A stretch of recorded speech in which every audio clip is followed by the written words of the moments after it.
time we got? About 20 minutes here. Salmo Fudd, what's going on, man? Running all behind schedules here, man. Like you see, I got my old man glasses on. Had to go get my eyes checked today. I told him to dilate, and what the hell? When the guy said that I was good, it don't matter anymore. So I'm just waiting on the eyes to clear a little bit. You said CU is getting beat. Colorado, who they playing against? I hadn't checked the scores yet. I was listening to a little bit of the Georgia Bulldogs, and that kind of fit like into what I was going to talk about. Upsets, man. And Mississippi State was up 7-0. They gave up a field goal. Georgia drove right down inside the 5 and coughed it up. And then Mississippi State just coughed it up. So if they're going to pull the upset against Georgia, they're going to hold on to the ball. Ricky Ricks, what's going on, man? I think you've been ducking me when the Ravens started losing. Now all of a sudden you got your health back. I hear from you. I hope that's not what's going on, but I'm glad to see you. Matter of fact, I felt sorry for you because when you play Pittsburgh, I don't want to hear that about you injured and all that. We don't want to hear none of that. We're just going to put something on you, man.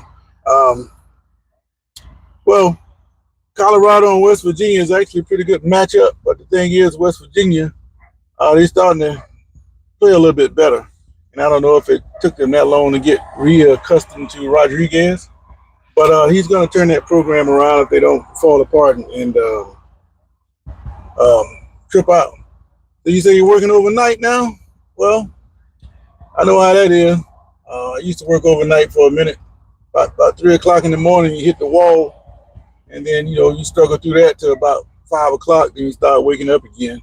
But one thing's for sure, once you get off, it's a race to get to the bed because you're going to pass out if you don't. Damn, how you work from 1 to 10, man? That's an oddball schedule.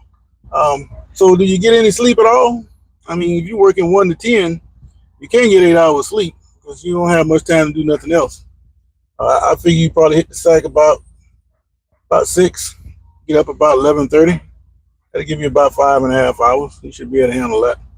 All right. Andy says you would be dead ass, look like Terry. Well, whatever, man. Say what you want to say.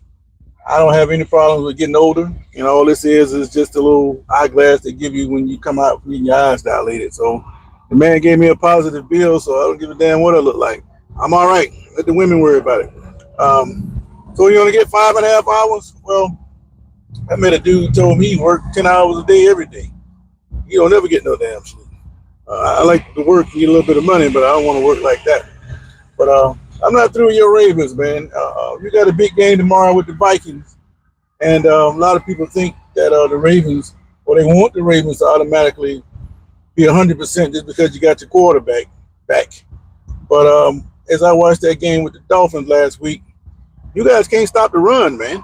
And I don't understand why they would go away from the run. Maybe they had too much to prove and trying to see if Tua is really the guy that can be their quarterback, which I don't think he ever can. He's going to have to go reinvent himself somewhere else.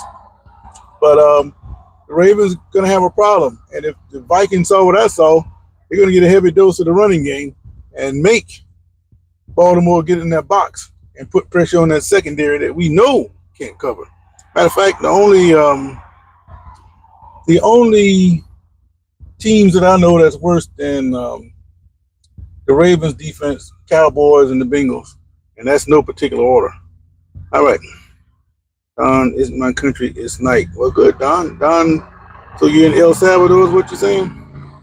It shouldn't be night right now. Yeah, your defense is terrible, man, but I think you guys are going to be all right. But I hope you be there in the end. And I really hope it come down to week 17 and we just decide who's the best. And especially if only one team can go, then may the best team win. That's what I like to see. Paradox says, greeting from Russia. But the question is, can LSU knock off Alabama?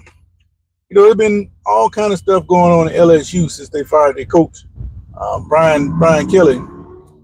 The governor got involved in it, and he's talking about the athletic director won't be hiring the next coach.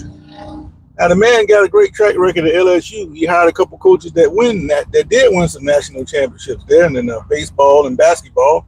And then because of this thing that didn't happen with Kelly, he wanted to go on national TV and embarrass the man. But as soon as he did that, he killed all the man's credibility. So I made the statement, he might well go ahead and resign. Well, about 2 days later, they fired him, which you knew was going to happen. Because once you can't do the job that you're supposed to do, then what's the point of being there? I mean, it didn't make LSU look good. And then they come back the next day with another press conference talking about how they basically came out and said that they're the supreme program in the nation. And out of the 12 playoff teams, they pretty much should be assured one of those spots. He didn't come out and say those words, but that's what he said. It didn't make a whole lot of sense to me because if you look at the history of LSU, that's not the impression I get from them. Yeah, they've been pretty good over the last 15, 20 years, winning a couple of championships, but that doesn't mean that you've been supreme over the entirety of your football life.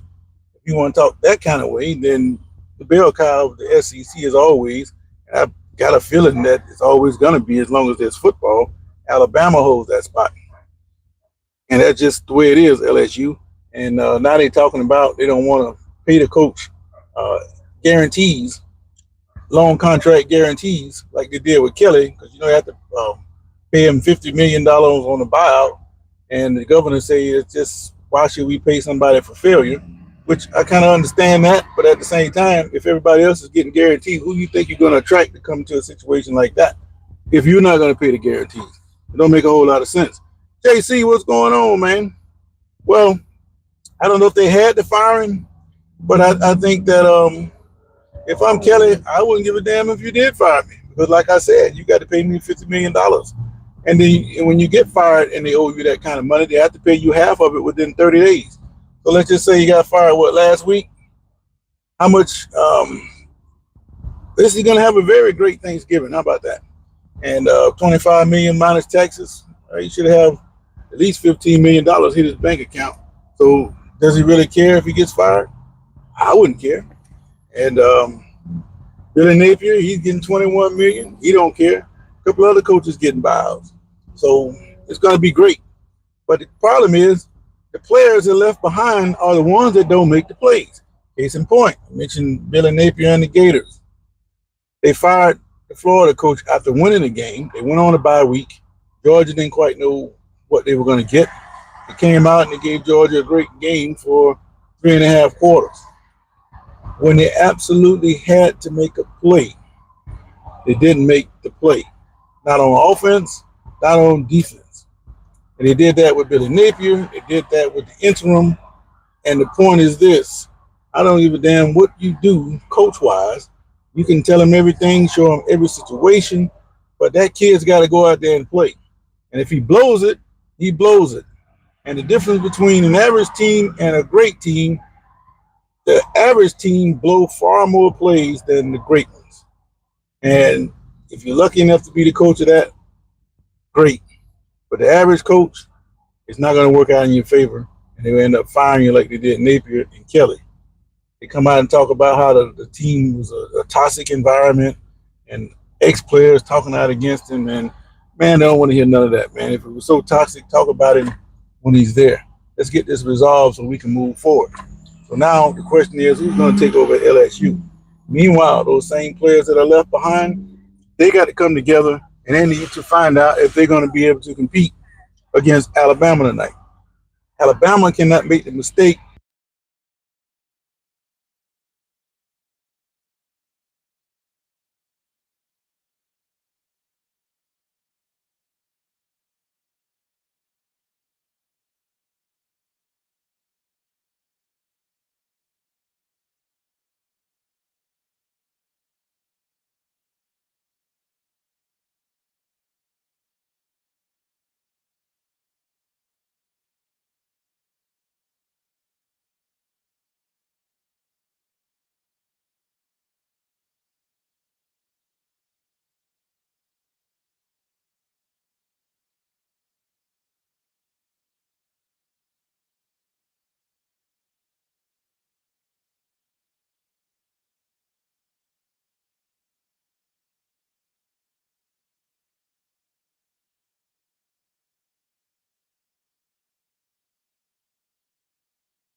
All right, my battery must have went dead. I appreciate that.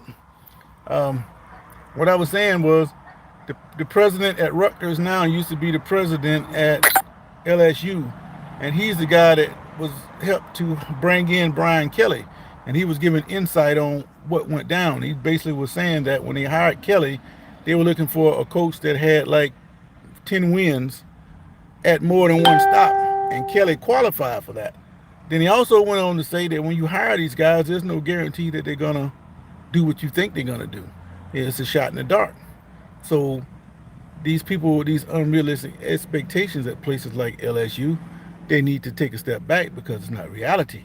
And if you go back to what I've been telling you guys for the last couple of months, all these teams like LSU, Oklahoma and Texas, who moved from their small part of the world to the SEC, where they got established teams over there, and teams like USC and Washington going to the Big Ten, going against established teams there. All these fan bases that are from these established teams have expectation that these guys are going to win an extreme amount of games. Well, everybody can't do it if you're all in the same pond. And LSU has to realize that Texas A&M was just a better team, and they may not even be the best team in the country. They're one of the best, but when one of those teams whip you, that doesn't mean that things are so terrible where you are. They just got a better team than you right now. Next year, you might put something on him. So you can't blame one guy. You have to make sure you got the best you can be and put the best product on the field. And either way, it's a shot in the dark. All right. Wait a minute. I just turned the. Can you still not hear me? Okay. I turned the. Yeah, my battery is dead, so you guys should be able to hear me now. But I'm not going to be on long anyway. I just wanted to see what you guys. Damn. Am I still muted? All right. Yuri, how you doing? Yuri, how you? Yuri, no, I'm not. But anyway, I asked the question: do you guys think that LSU will upset Alabama tonight? I think they got a great shot to go in there and upset Alabama because Alabama has probably going to overlook them a little bit because they think they're going to be in disarray. But there's a lot of talent there on the LSU team, and if they come together and put together a good football game, they can win. Florida tried to put together a good game, but for whatever reason, they fell apart, and they didn't make the play when they had to make it. So it still comes down to the players, man. If the players do not play, how you doing, Invincible Truth? If the players do not play, and that's right on time, it's an invincible truth that you can't win if you don't show up to play. I don't care who you are. But I think that Brian Kelly eventually is going to get forced out at the end of the year. Why do it now just because you lost the game to Texas A&M? But then again, these colleges are fickle. It's like Auburn with Hugh Freeze. They were down on Freeze, but normally Auburn will let you finish a season. But it came out that after they fired him, one of the reasons why they want to get rid of Hugh Freeze is that when after you lose a game, he can be spotted on the golf course. Well, maybe that's the way he comes down after a game. If he's on the golf course when you win a game, what is the difference? That's just part of his routine. But a lot of people in the Auburn area, they're looking for a reason to have fault with Freeze. They get mad with him because he wanted to play golf after a loss. So, it's kind of funny. But it's just the way it is, man. But it should be some good football today. I don't know what Georgia, if they took the lead yet, but they were down 7-3. They had fumbled inside the 5 on the previous drive, and Mississippi State returned the favor about 5 minutes later. So Georgia should be in decent shape. But Mississippi State is still a threat to them. And Penn State, I saw somebody, who's that said something about Indiana. Somebody said something about Indiana. Indiana's got Penn State today. And, Penn State is not what we thought they were going to be. And I don't expect Penn State to win that game, but Penn State probably going to slow them down a little bit. They got the athletes to do that, but they just don't have enough to compete with Indiana right now, especially with their quarterback being hurt. So I'll be interested to see how that game unfolds. But it's going to be some good football tonight. And LSU Alabama should be a real good contest, despite the Kelly firing. And I'll be looking interesting to see how things go. But I just want to chime in a little bit. Got my space age glasses on. Put me some new what do they call them? New posts over here. I might bust these full time. But that's just me. But anyway, you guys have a great day wherever you are in the world. I'm hearing that my sound is off, and I don't know why. It should be on, and I don't know. But I didn't want to stay on long anyway. So again, you guys have a great football day, and I'm gonna go ahead and watch what the Bulldogs are gonna do, and I'm just anticipating a real good football day. So again, wherever you are in the world, have a great day. Appreciate you chiming in. This is Sports for Real. I catch you guys tomorrow before NFL kickoff and we talk some pro football. Until then, I'm out.